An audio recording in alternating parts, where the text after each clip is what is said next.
Memahami agama tanpa akal sehat bisa menghancurkan hidup bukan hanya diri sendiri, tapi juga keluarga, istri, suami, anak-anak.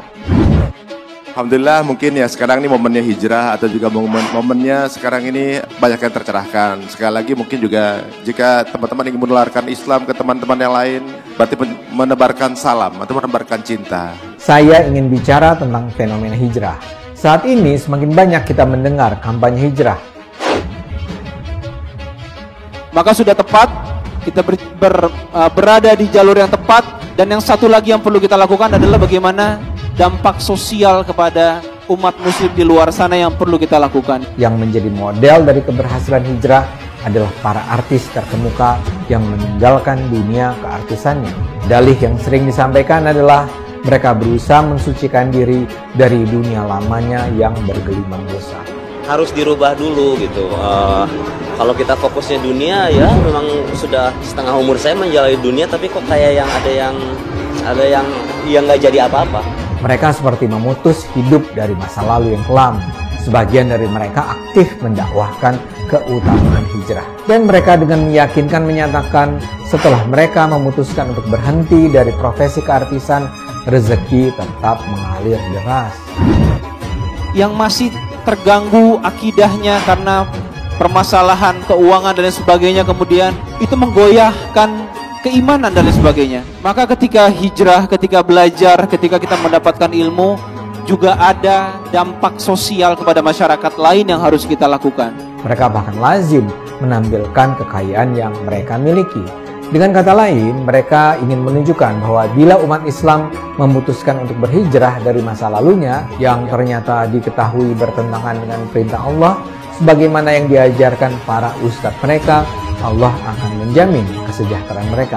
Keterkenalan itu nggak akan jadi apa-apa. Uang yang banyak pun juga, orang lihat banyak teman saya yang kaya tapi banyak masalah aja terus gitu. Jadi kembali lagi kita tuh mau nyari apa sih gitu. Kalau memang mencarinya kebahagiaan itu nggak akan didapat dengan keterkenalan dan uang.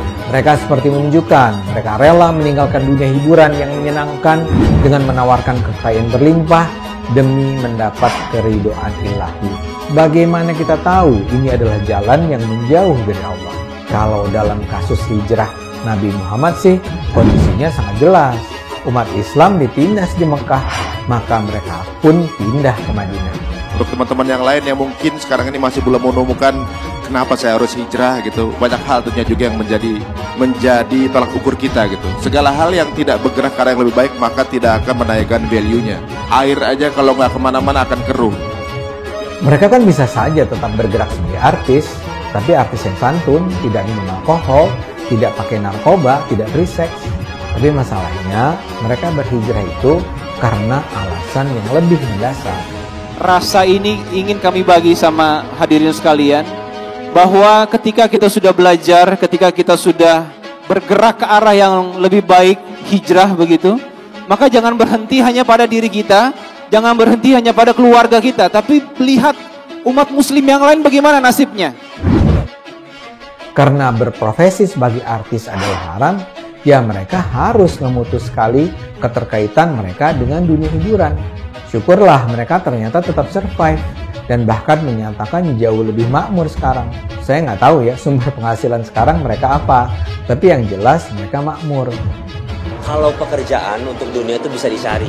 Manusia itu nggak harus kaya untuk bisa hidup. Manusia itu nggak harus terkenal untuk bisa hidup. Gimana pun juga pada akhirnya manusia itu akan mati dan manusia akan butuh sama Tuhannya. Persoalannya, keberuntungan semacam ini hanya berlaku pada kalangan artis elit.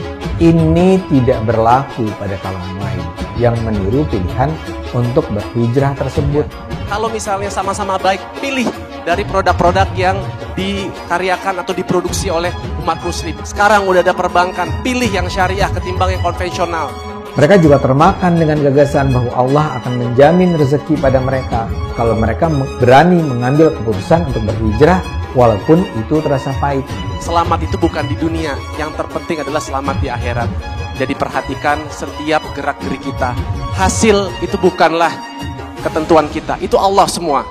Namun, kini mereka dengan pahit harus belajar bahwa janji Allah itu hanya berlaku pada mereka yang berakal.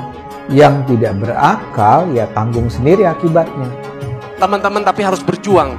Berjuang untuk memajukan peradaban Islam. Selalu ada keberpihakan untuk tadi. Misalnya dalam hal ekonomi. Kita tahu ada saudara-saudara kita yang punya usaha ini. Kita bantu dia. Ada pula penulis yang bercerita tentang kawannya, seorang manajer di bank BUMN yang resign setelah mengikuti pengajian eksklusif. Tidak lama kemudian dia mulai menjual seluruh hartanya hasil kerja di bank. Sekarang jualan martabak mini.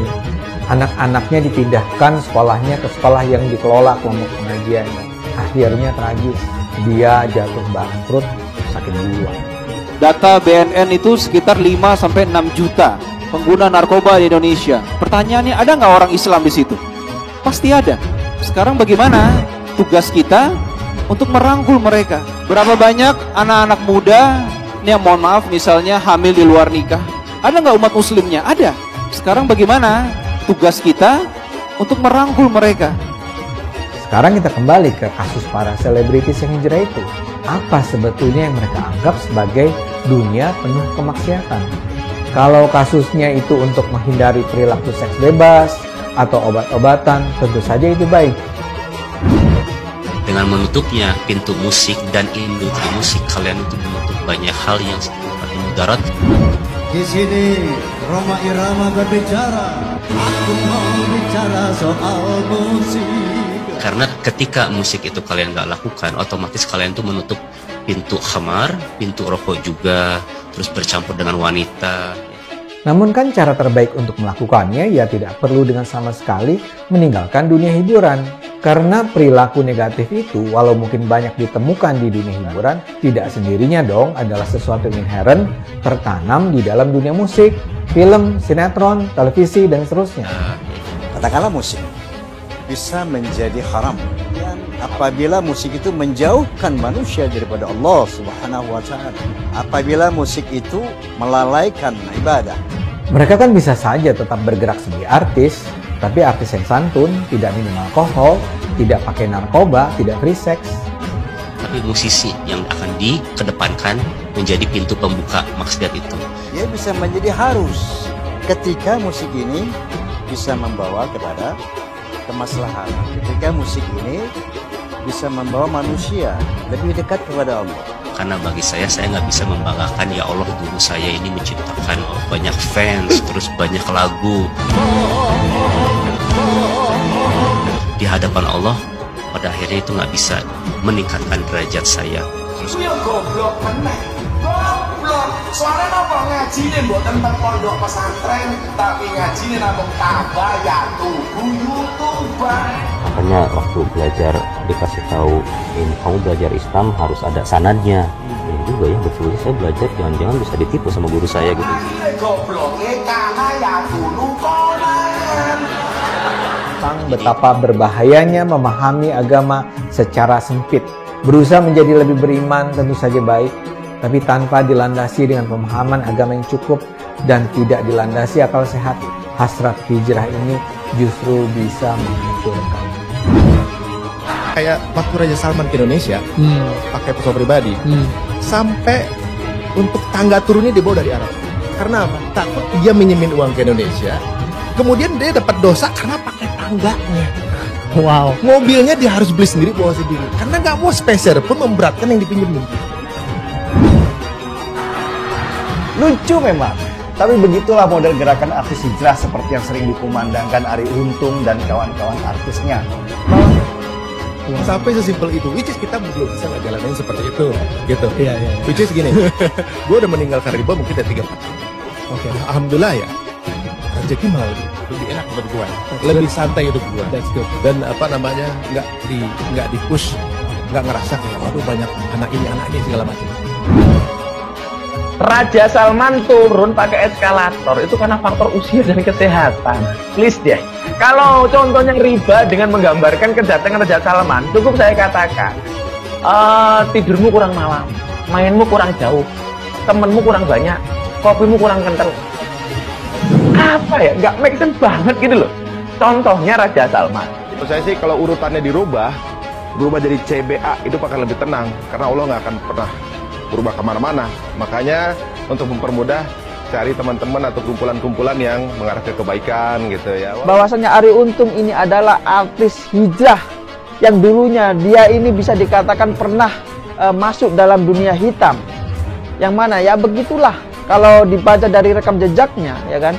Dia ini dulu sempat dekat dengan dunia obat-obatan terlarang. Ya, walaupun mungkin masih kumpul sama teman-teman yang punya kebiasaan lama, nggak apa-apa kok, tapi punya juga porsi.